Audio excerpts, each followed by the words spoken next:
The real estate market often seems like a distant world where only an elite of experts is successful. In a time of so much uncertainty in the air and bad news, realist investing can seem intimidating. But today, I want to tell you that if you make the right decision today, you can enter the real estate market from the back door. Bad credit record? No credit at all? Do you dread the idea of having a home loan? Do you dream of owning investment properties? You are in the right place and right time, because we have created a program which is a tax lien and deed investment online course of only 14 hours. This course is specially designed for people like you who have big dreams. You will learn at your own pace and everything from your home computer. This is your chance. Join our membership for $19.99 a year. What are you waiting for? Visit our website primetimehomebuyerBuyback.org and sign up today for course access.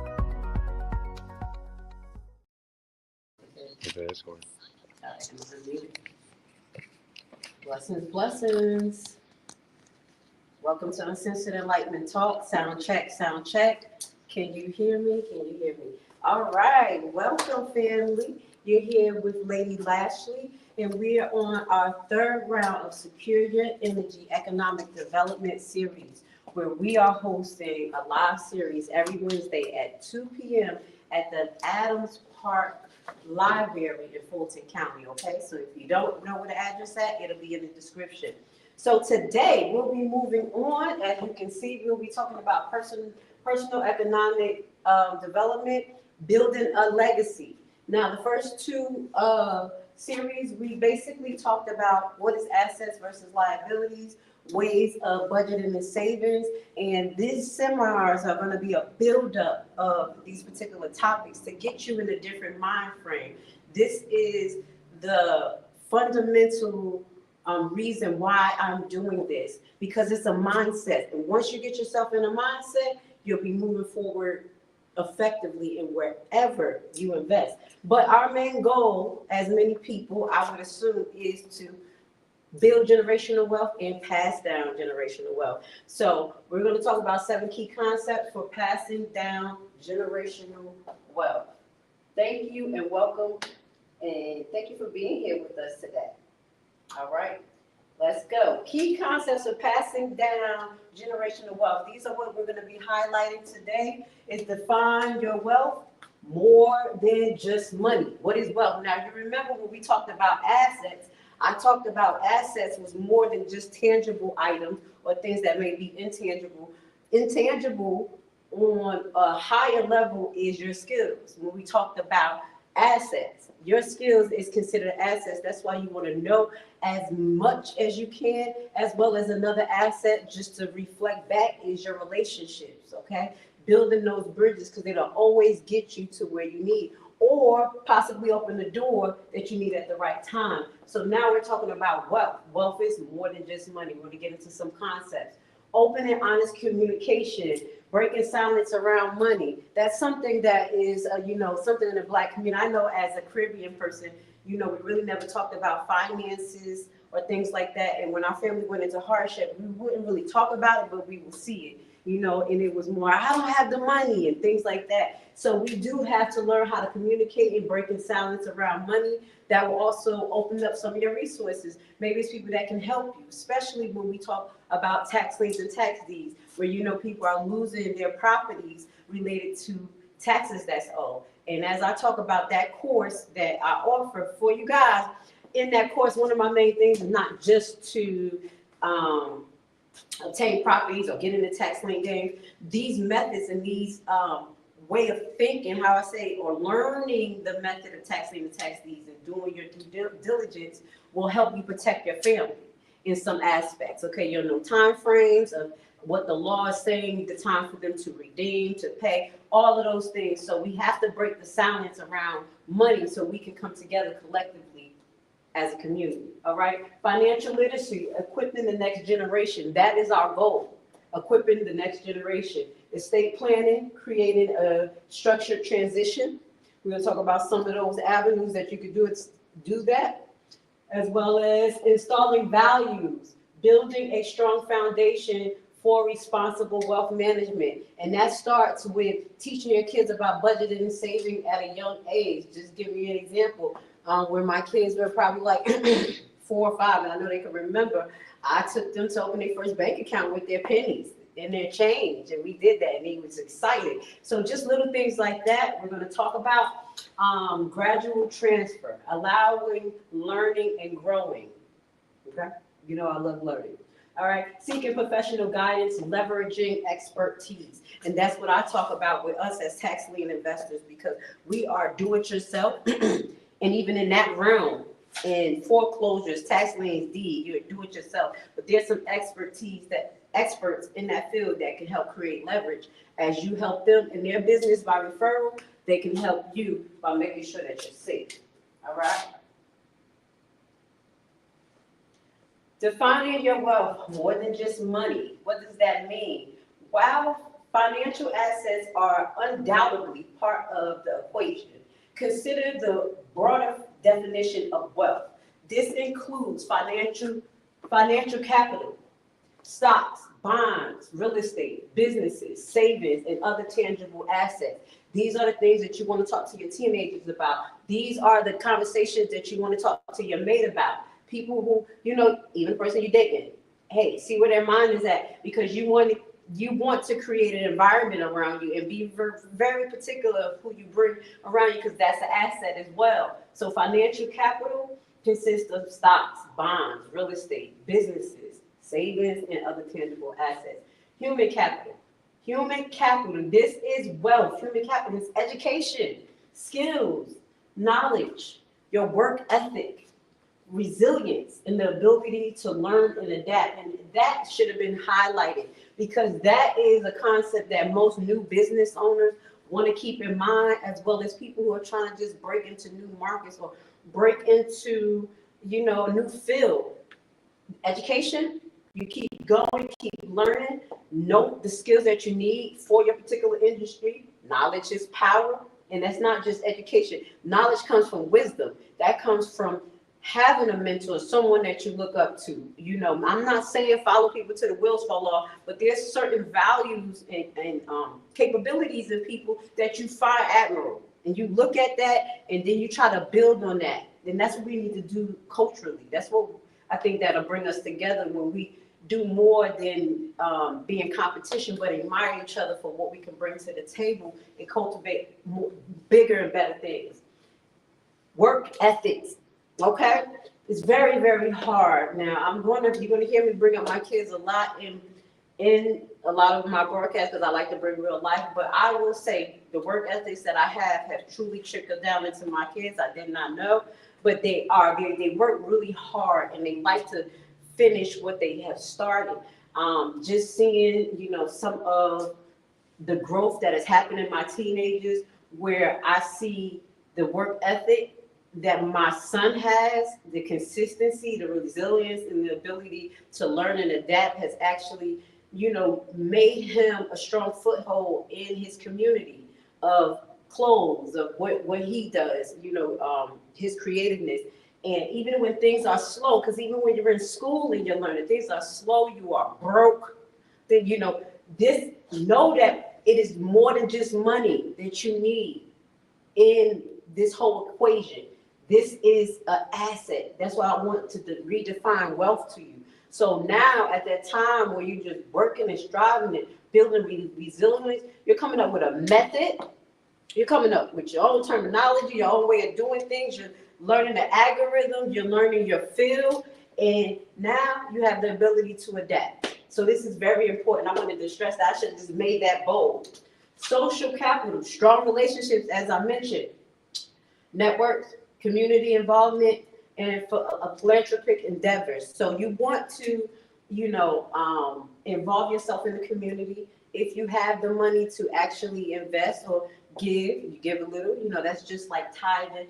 Social, strong relationships is something that I really want to talk about just for a second, because people think relationships is relationship. Strong relationships is based on what the person can give you or what they have or their status, but that is not a strong relationship. Strong relationship is when you build a connection with somebody in a bond. When you build that human connection in the bond, those people want to thrive with you. They want to see you do well. So that's why I say you really have to be selective of who you put around you, and that is an asset to you. Does that make sense? Because that person who you thought was a strong relationship, just because they made $1 million in the industry that you in, but you have no ethical connection to them, no social connection to them, you don't agree with nothing but that just little part, it may not go as far as you want it to go. As I say, you learn from everyone, but don't attach yourself to everything, okay? Intellectual capacity, wisdom, values, tradition, family history, and the ability to make sound decisions. That's what wealth is. Though that should have been another one that I highlighted big.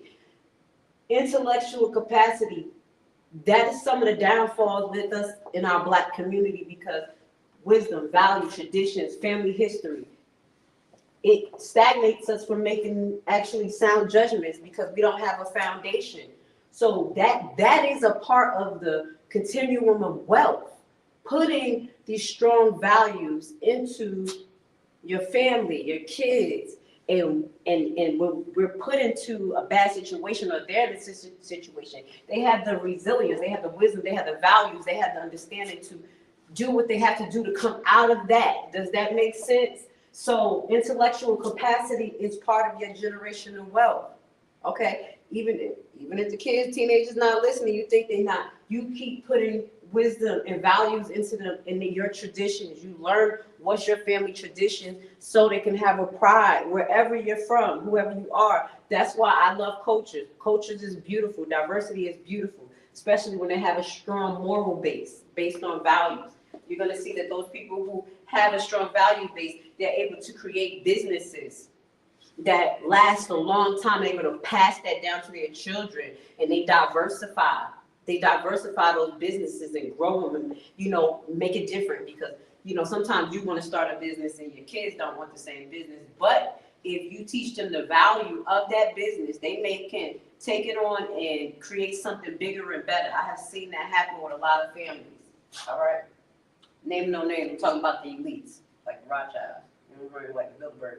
They started with one little, but probably oil mine. Then they went into trains and all types of stuff. So that's what I'm talking about. And it was a value system set into people to get them here. Open and honest communication. We're just going to get deeper into each subject matter. Open and honest communication, breaking the silence around money. Again, we got to talk about it, teaching what money is, the mechanic of money, reality of it. One of the biggest hurdles to generational wealth transferring is lack of communication.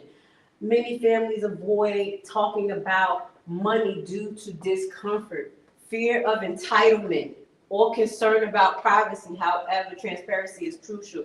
I have heard people, and I'm, literally professionals say, I'm not saving no money for my kids. I'm not leaving them nothing. I'm spending everything myself. Them kids. And I was like, okay, that starts with your value. That starts with your entitlement, and that starts with, your ego. And that's something that we really have to check, especially if we want our generations to be here and succeed, because the times change so much. Economically, we don't know what to expect. You want to have a cushion. You're going to have grandkids, So I know some people think like that now, but when they get older, they're going to be thinking like that. So start early. Don't wait until you're nearly retirement to begin the conversation. Age-appropriate discussion about money management, savings, and investing can start at a young age. You can start at 5 years old. I was a broke mama. I was a broke mom with 2 kids. And, one thing I taught them was that we were on a budget. And I never put into them that they can't have, but I always put into them that their needs were more important. And by seeing the sacrifice that I made and, being creative, they were able to deal with the privatized state we were in. So I'm giving you an example where At that age, I used to say, hey, we're going to go have some fun. They want to probably go to Disney World or whatever. But our way of doing that was going to the store, getting some snacks, going to the park, having a picnic, showing them what fun is about, those type of things, and then saying, hey, mommy on a budget. What budget? They don't know what that is. Okay, mommy could only buy a few things. What do you really want? We could pick one thing out of the store before you go. Or I would say, hey, mommy don't got the extra money for this right now, but later on we're gonna work on getting it. But we could get a little snack. So, give them a little something from the dollar store, and you're teaching them while you're talking about your hardships. So it's a way that you communicate, and you just don't traumatize them. Some kids get traumatized and they get really worried about money and budgeting. So you do want to limit that conversation, but you want to start it young, providing them with a piggy bank. As I said, going to y'all showed minds about bank account. Like, let's go to the bank. We was going to the bank, they put their little thing in there, and it was just amazingness. We still got the pictures about it. And those create moments that they never forget, and it's embedded in them, in their behavior.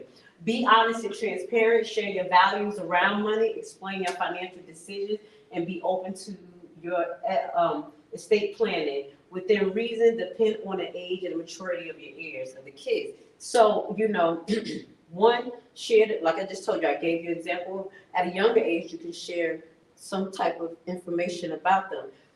If you're doing well, I just say be moderate, because you don't want to spoil the ride. The kid, you got to make them work. That's a whole nother thing. But when I'm talking about us, was us, the people who are middle class, who are starting to be pushed down there, and it's certain values that's being lost, and we're not giving them to our kids because we're pretty much stressed out and focusing on other stuff. But once we keep building these values in them, they're going to continue to try to work on recreating what is messed up our economy. Okay, so as far as like right now, I'm going to give you an example. Being open, honest, and transparent. Life insurance, those type of things, whole life insurance, those conversations you should have with your young adults, especially if they're in college, high school, especially if you're suffering from some type of disorder or disease where you feel like they need to know. You have to have your power of attorney ready. We have some booklets here as well. I'll just look into that for a second. Power of attorney, those type of conversations, especially if you don't have too many family members around, you have to equip your kids to make the right decisions as well. So you want to talk to them about that. And it was so funny because my son took a brokerage class and he said, you got life insurance?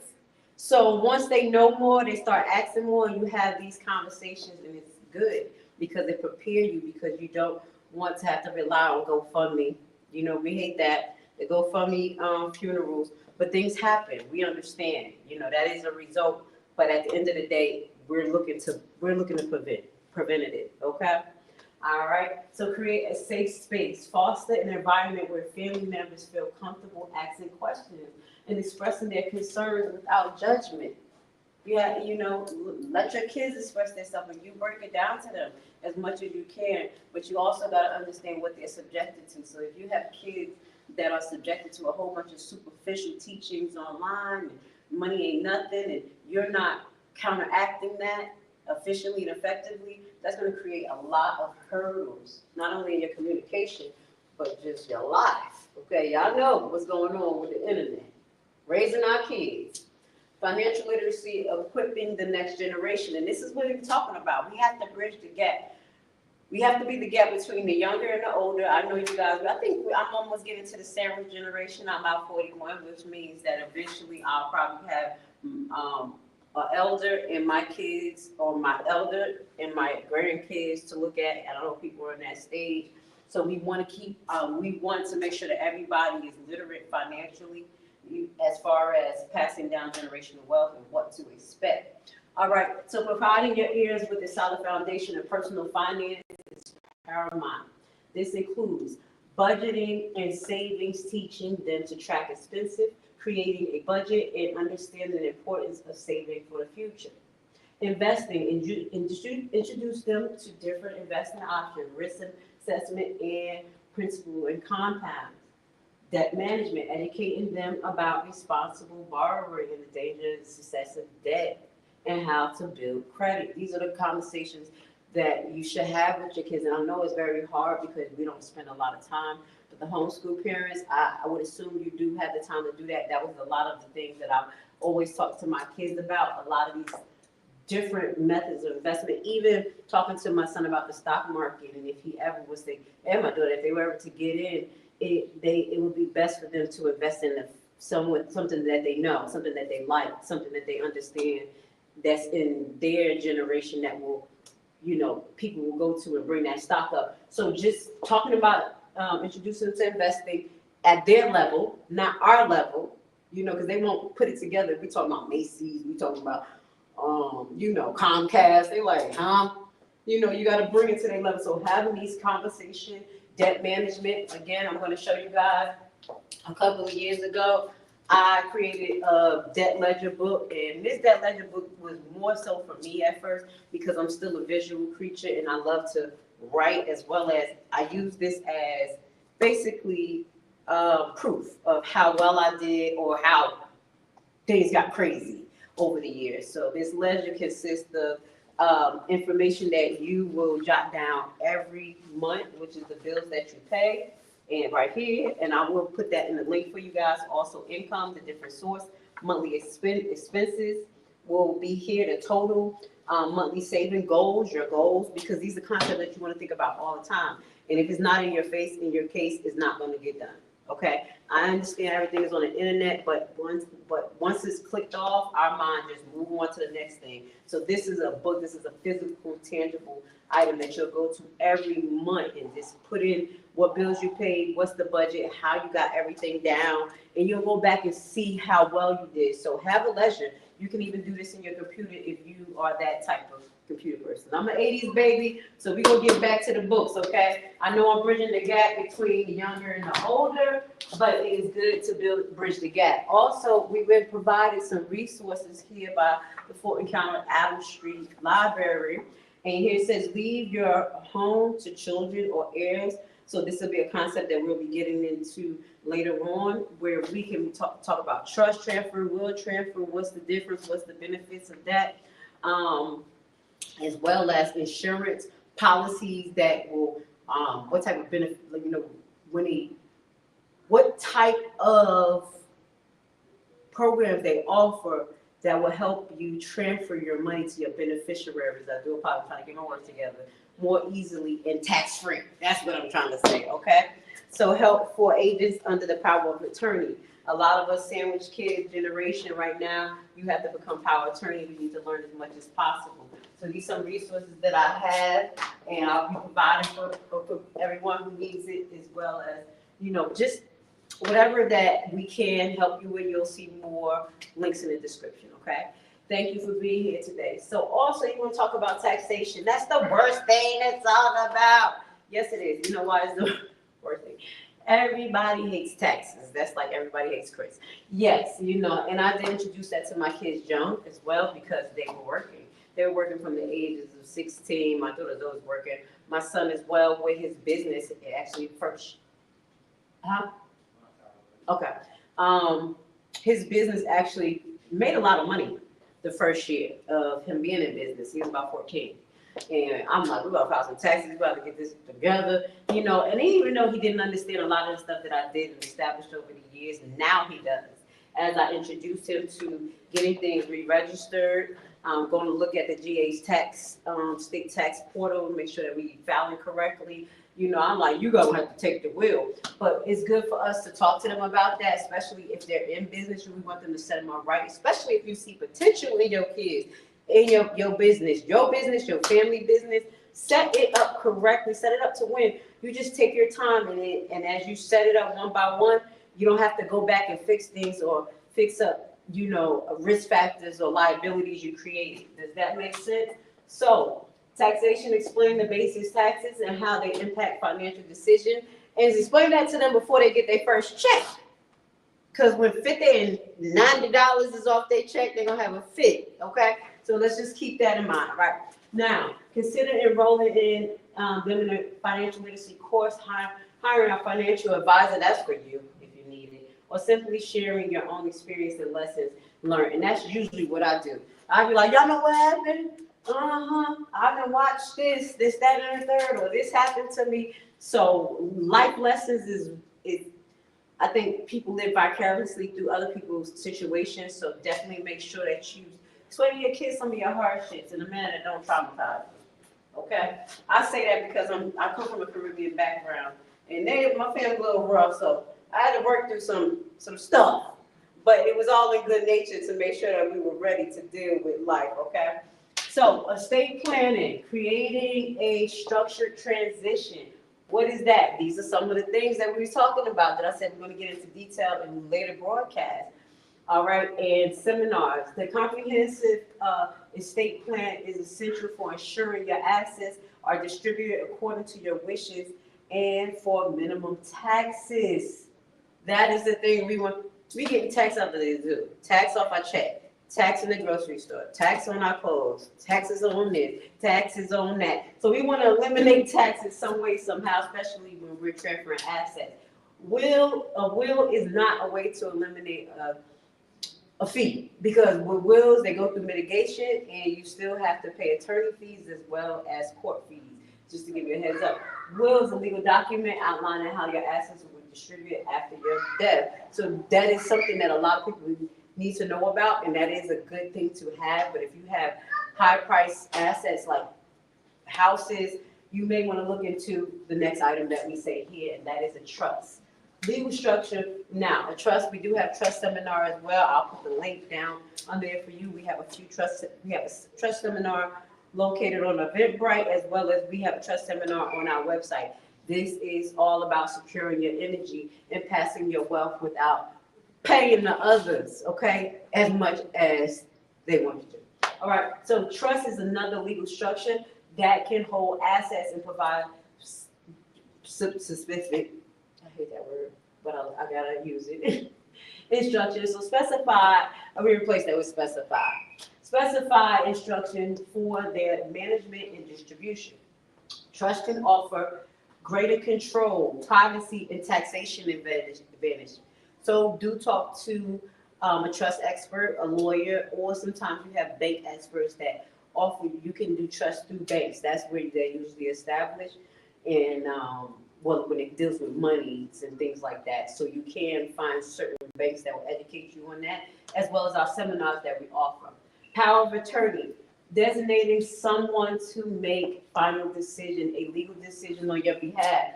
Again, help for private agents under power of attorney. This is managing someone else's money. This is provided by the Consumer Financial Protection Bureau. What I can do is give y'all a link to this PDF, and it can help you look into that a little bit more about power of attorney, what's your rights, what you're supposed to do, how documents are supposed to look generally. Healthcare directive, very important. As a nurse, this is one thing I have seen that was trouble, especially when it comes to a lot of assets or even no assets. It's just life decisions, and it makes people stressed out. You have one kid that wants to say, hey, mom didn't want to be going through all this stuff. One kid say, don't let mama go. Now you want to have an advance directives for you because they're fighting over your estate or your body. So you want to prepare by having an advance directive. That's a healthcare directive. Outline your wishes regarding medical treatment if you are unable to communicate. Very important. You can keep it simple. I don't want to be intubated. I do want to be intubated. I want this to happen. I don't want this to happen. Okay, that has nothing to do with your financial assets, but that's at your life as an asset. And you want to make sure that that transition is easy as possible. So you start with these items right here. Consult with an estate planning attorney and financial advisor to create a plan that meets your specified needs and goals, okay? Always seek an expert. People give free consultations. I always say cross-reference. One person say this, one person say that. Ask the questions. Next, installing values, building a strong foundation for responsible wealth management. That goes right back to last 2 weeks' topics where we talk about assets versus liability. What are they? And also, what is the importance of preparing for your future with a wealth building mindset, okay? More than just financial literacy, install strong ethical values is crucial for ensuring your heirs are responsible stewards of your wealth. You'll make $1 million and then you got them all spoiled rotten. You never taught them about finance. You just gave them everything they want. And now your millions is gone. Just waste. The transferability of your wealth is just at a stop because society has got them thinking that they got to buy all these cars and things. But if you have a value system that you have set in them, the red light will come on when it comes to when that money trickling and they'll do some right things with it. So again, we got to save that. Okay, work ethic, encourage them to pursue their own passion and develop a strong work ethic independent of inherited wealth. What did I just say? Teach them the importance of giving back, so philanthropy. Giving back. That's what philanthropy is. It is entrepreneurship, but philanthropy is actually donating. You know, we don't have a lot, but my part of my tithing, when I have the money, and I make sure I'm going to donate to somebody once a month, or definitely St. Jude's. That's who I donate to. And I like Ronald McDonald House. They're very ethical and they do a lot and they provide a lot of services. No affiliation, y'all. I just like those. Okay. So philanthropy, that's something that many of us can do. As I mentioned, I'm a content creator outside of this. So what I tell my audience is that it's hard for me to, ask them for money and donations. That's not what I'm here. I want to give more. But I say, people like, put your cash app up, put your cash app up. I say, okay. With that goes to say, let's do it like this. We can create a form of support system and it's form of philanthropy as well and donation where you have 5 people that you support. You give them $2 a month, $5 a month. That person had 4,000 followers. They're getting $2 a month. They get $8,000 to put forth to their project, donation, and it's not a lot. And we're literally working collectively with people who we actually support. And that's the small things that turns into big things. So philanthropy is something that is not only about tied into businesses and getting your hands into stuff. It's literally building other organizations up and creating a system that is going to build a community. Okay, a network. Responsibilities. Emphasize the importance of responsible financial management and the potential consequences of mismanagement. Yes. If you start young, your kids get birthday money and they done spend it all, then they want more. Like, wait, you just had $200. But I did this. Well, you should have spent it right.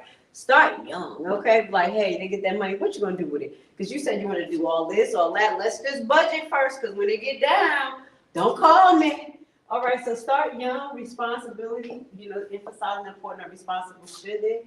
Gratitude, as y'all always say, I always tell people I appreciate them no matter what it is. At the end of the day, every interaction, good or bad, is going to grow you if you have that growth mindset. Everything won't always feel good, but when you go and analyze it and you'll be able to take something good out of it, you'll find gratitude in that. So gratitude is a way also to bring wealth to you. It is just making it the best out of a shitty situation. Okay?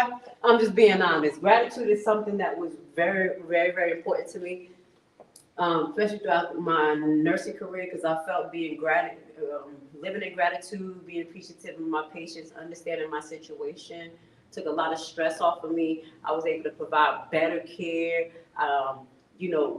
Just being able to think because I was under gratitude. I was grateful. I prayed before I went in. I made sure that, just that. And it was just sometimes a shitty situation. Shitty. So gratitude is a key to financial abundance.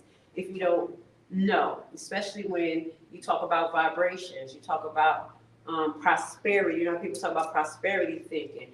As a Hebrew, I really don't indulge in a lot of those concepts, but I do understand those concepts and I apply them more on a biblical aspect, saying that gratitude and bringing in the joy of now creates abundance instead of living in the past and living in destitute, which is restricting you from even looking forward to the future. So that can go a lot of ways, living in gratitude, but I wanted to expand on gratitude just a little bit more so you can understand that Importance of gratitude, like, I ain't got much food, but I can make a snicker dinner. No, I can make me some s'mores tonight. It's gonna be good, you know. And then somebody knock on your door, hold back groceries. Let's go. Gratitude. Excuse me. Gradual transfer, allowing learning and growing. It's not easy, and that's a concept that I had to learn a little bit more because I love learning, I love growing, but you got to allow it to happen, and that's based on your approach. Okay, so just keep that in mind. I'm not gonna go deep into that, but just we're gonna go a little bit deep into that. Rather than transferring all your assets at once, consider a gradual approach. This allows your heirs to learn to manage wealth incrementally. Okay, make mistakes with small amounts, develop their financial skills over time. That's having a little bank account. That's telling them how to manage their birthday money. That is if you have a trust and have assets to transfer to your kids. Hey, at 18, you're not getting the house, but you do have, they call them trust fund, baby. You do have some money for college, but guess what? You can't get it unless you keep your A's, keep your this, keep your that. So that's how you kind of give smallly, kind of teaching them wealth, building techniques and money management. Small gifts, start with smaller gifts and allowance to teach them the basic of budgeting and savings. Matched savings, offer to match their savings efforts to encourage responsible savings and habits. And that's some of the things I did with my son. As much as he worked on his stuff with his customizing business, I would match, maybe I'll help him get a sewing machine, go half on it when his broke.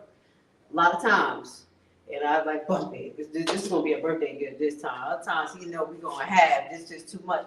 Things like that is life lessons, makes them very responsible. And I noticed that now, when I say, hey, you want me to do this for you? He's like, no, I got it. I'm like, well, I can help you. I got it. In my head, you want to help. But it's a good feeling that they have a sense of responsibility now, okay?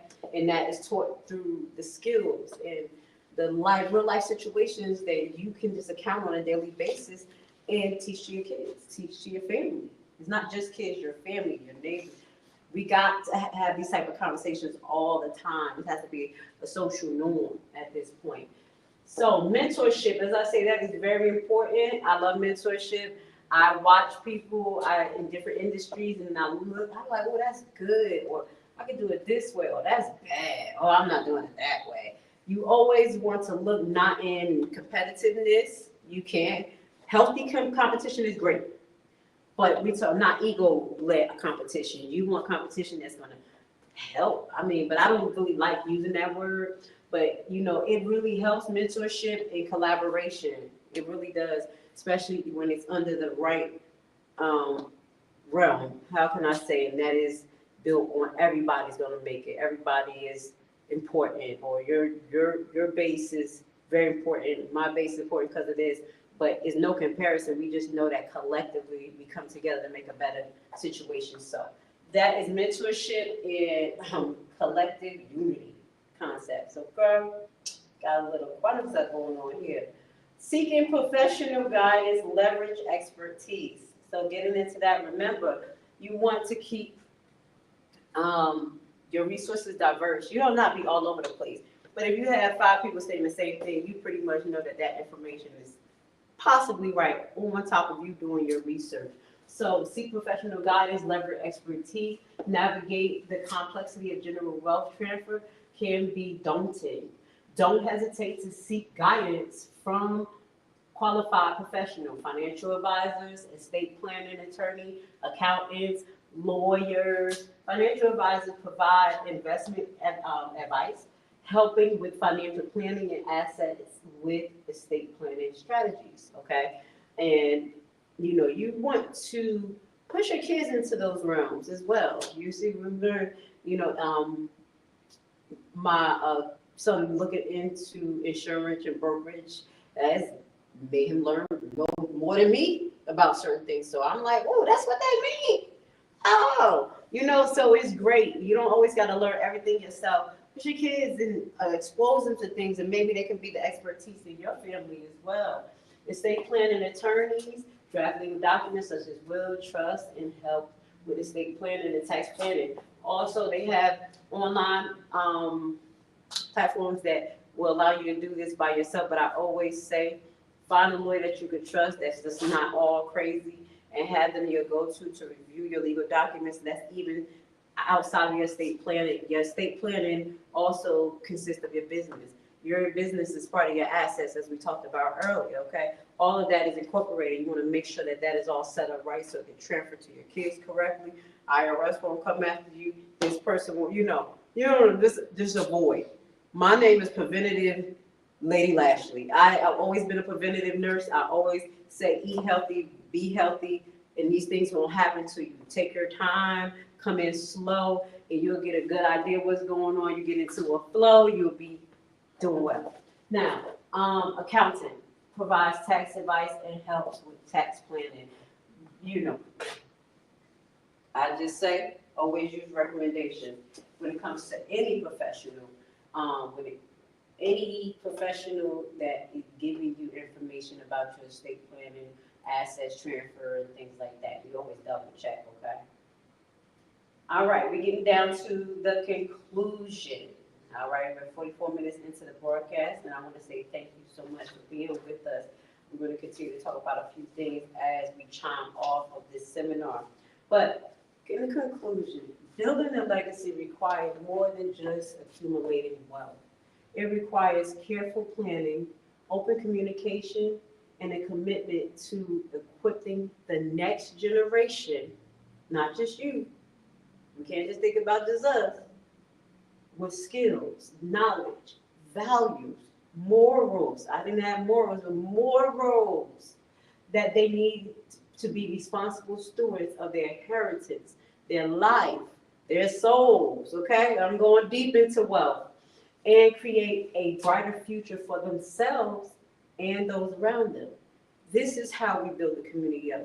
And that is what I want to stress to you. It starts with us. Every seminar I'm going to say, it starts with you at home. If each person were putting values and morals to the forefront of their household before just bills, economy, we will have a more loving society that will be able to unite in hard times. But because our foundations in our home that we take outside and we behave with each other is not based on a good moral compass, egocentric, and that is what society has done to us. And it's not your fault, it's not my fault, but now that you see it and you know it and you see it's detrimental to our behaviors, to our communication with our kids, the way our kids are interacting with the world and each other, we have to take the steps to correct this. This is the reason why I said it was so important for me to do this series, Building Generational Wealth, the importance of asset building, and as well as community and relationship building. That's the most important thing that I can share with you on any of my seminars. Without community, without us sticking together, we're not going to make it. Without us, how can I say, striving to try to learn, even when we don't have assets, even if we don't have the economic resources, if we don't implement these moral constructs, let me take this off the screen, I do apologize. If we don't implement these moral constructs, I believe that we're going to continue to be stagnated as people, as a nation of people. If you're black, white, middle income, low income, this is who I'm talking to. We're going to be stagnated because our moral base and our mindset is so indulged in the other things that are not conducive to success, not conducive to understanding one another, being more culturally involved and more accepting. These are a lot of concepts that we have to rebuild in the foundations of our thinking and building security and energy. Why is all of that? Because when you put that all together and you have a successful business or a company or nonprofit, with these value systems, it's going to keep you strong no matter what the economy is, because we're going to stick together. The people are going to make a way to stick together, and our value system is the foundation. So that is our seminar for today. If you don't remember the title, it is Building a Legacy, 7 Key Concepts to Passing Down Generational Wealth. Again, we highlighted financial, I do apologize, wealth is more than just money. So go back and listen to that, okay? Because we've been broke where I'm from. We've been broke. But we make sure that the income in the economy was still running. I know we should have been wiped off the planet without being in general trade. My ancestors, my people, but they're not, because they're striving amongst each other.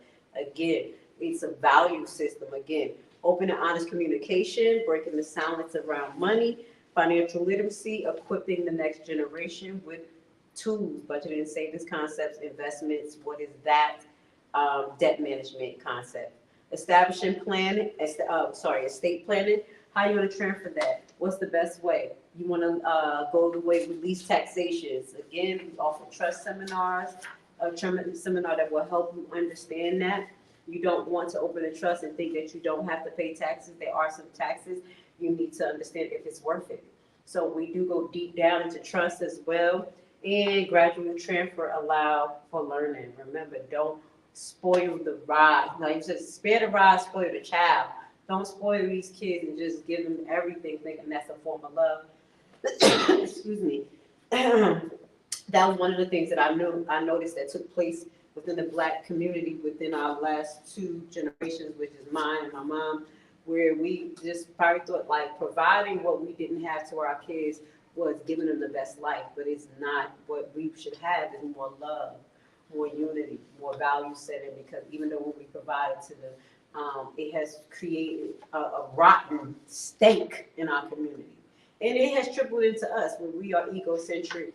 We are, basically we idolize things that we're not supposed to, and it's creating a disconnect. So remember, allowing to learn and grow by gradually transferring. Don't overflood them, okay? Seeking professional guidance, leverage, that's what we do. I am a legal real estate consultant. I love to research. My foundation is legal nursing consultant and a travel nurse, applying evidence-based practice to every facility I have went to as a nurse, ensuring great care to my patients. So my goal is to ensure great care to the community by giving back through love, communication, preventative knowledge, and resources. So this is what I'm here to do. I love you guys. I want to say thank you so much for being with Lady Lashley today on our Secure Your Energy Wednesdays, where we'll be coming back with another series next week. Let's get that on. Let me get the name of that so you'll be prepared next Wednesday. If you want to, you can come down in person. We will be doing Preparing to Win, Essential Skills to Master Before Diving into Investment Markets, okay? That's why these seminars are for everybody. It is a mindset. What do you need to know before you go and dive into stocks, bonds, insurance? You want to have a mindset to protect yourself. And one of the things I always say, ask questions. And if someone's afraid to answer your questions, or they get mad at you and they're the expert, you really want to question their validity, as well as if they have your best interests in mind. All right, cameraman, hit the commercial. I love you guys. Thank you for being here with Lady Lashley, and I will see you next Wednesday at 2 p.m.